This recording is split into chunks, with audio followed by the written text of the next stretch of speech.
Karon ang himuon nato karon kay binaki nga isay lukay. Ang paghimo ing anion na siya guys, sayon ra kaayo.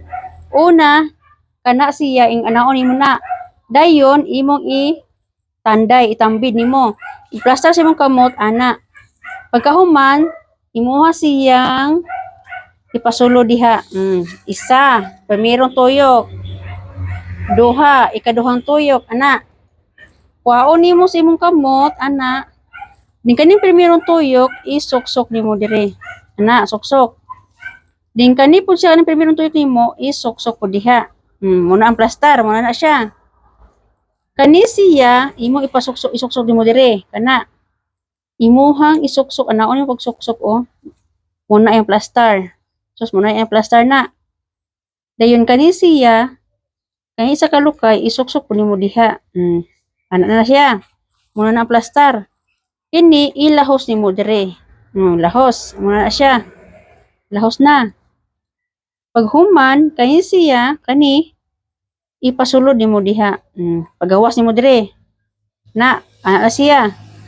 Imo siyang ituyok iana og ipasulod dire. Ituyok og ipasulod dire. Kana muna na siya.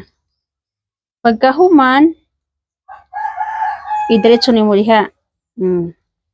Dayon kani imo ipasulod dire. Kana ipasulod nimo diha.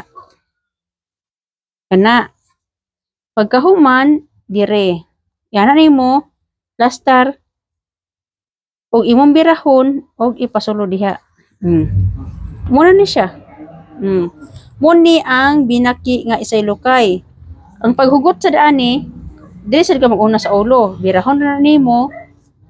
Pag human nimo bira, sunda lang gyud siya og asa siya matapos. Ingon anion na siya guys, sayon ra kaay ni. Basta tiyaga lang gyud.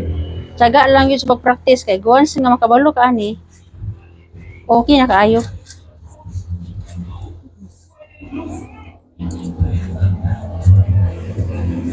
Ganiyon na siya guys. Diba dali ra kaayo?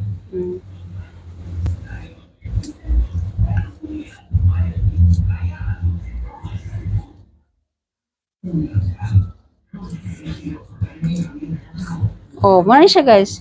Muni ang binaki nga isay lukay.